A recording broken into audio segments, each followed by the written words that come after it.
ওইদিন আমি বাসায় তৈরি করেছিলাম ফ্রাইড রাইস আর তার সাথে তৈরি করেছিলাম চিলি চিকেন।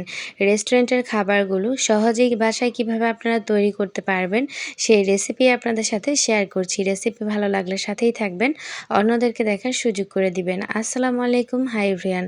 কেমন আছেন সকলে? আল্লাহর অশেষ রহমতে আমি বেশ ভালো আছি, শুকরিয়া। চিলি চিকেন তৈরি করার জন্য প্রথমে আমি 2 কাপ চিকেন নিয়ে নিচ্ছি। আমি এখানে হাড় ছাড়া এবং হাড়যুক্ত 2 ধরনের এই চিকেন নিয়েছি 2 কাপ পরিমাণ। আপনারা চাইলে হাড় ছাড়া মাংসটাই এখানে ব্যবহার করতে পারেন। এই যে দেখুন এরকম ছোট, ছোট টুকরো করে কেটে নিয়েছি। একটু পাতলা করে কেটে নিবেন, তাহলে খুব সুন্দর করে ফ্রাই হয়ে যাবে এবং খেতে সেটা ভালো লাগবে।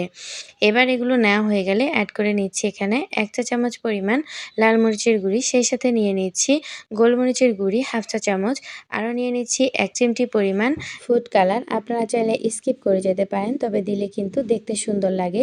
নিয়ে নিচ্ছি স্বাদমতো লবণ, আরও নিয়ে নিচ্ছি সেই সাথে আদা বাটা, রসুন বাটা 1 চামচ করে।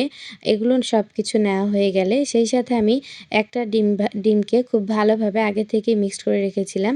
সেখান থেকে অর্ধেকটা ডিম আমি নিয়ে নিচ্ছি, সম্পূর্ণটা এখানে নেওয়া যাবে না।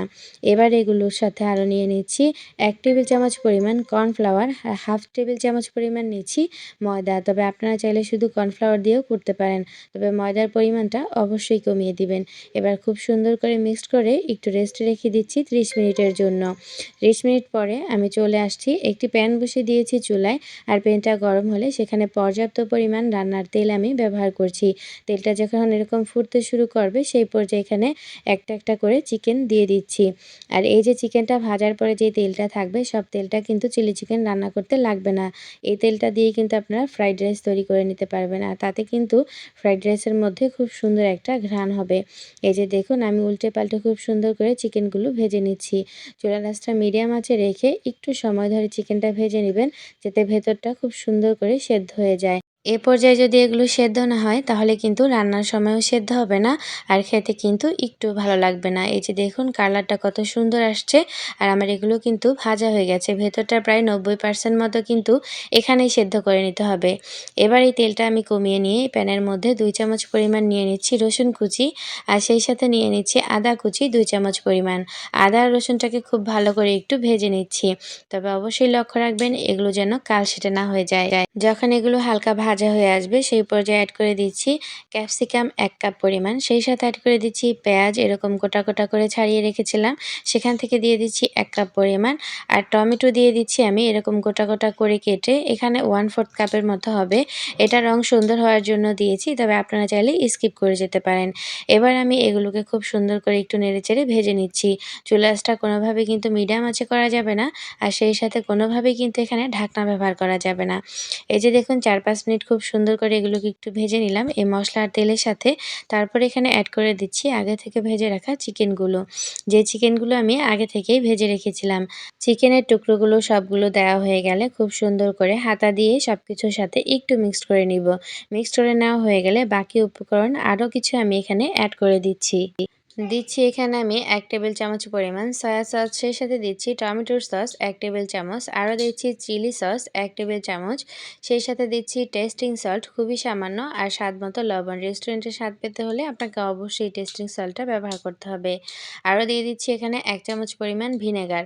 এরপর আমি এগুলোকে খুব সুন্দর করে কিন্তু মিক্সড করে নিচ্ছি। মিক্সড করে নিব, আর এই পর্যায়ে কিন্তু চুলার আঁচটা আবার আমি সম্পূর্ণ বাড়িয়ে দিচ্ছি। সস যখন ব্যবহার করেছি সেই পর্যায়ে আমি চুলার আঁচটা কমিয়ে রেখেছিলাম।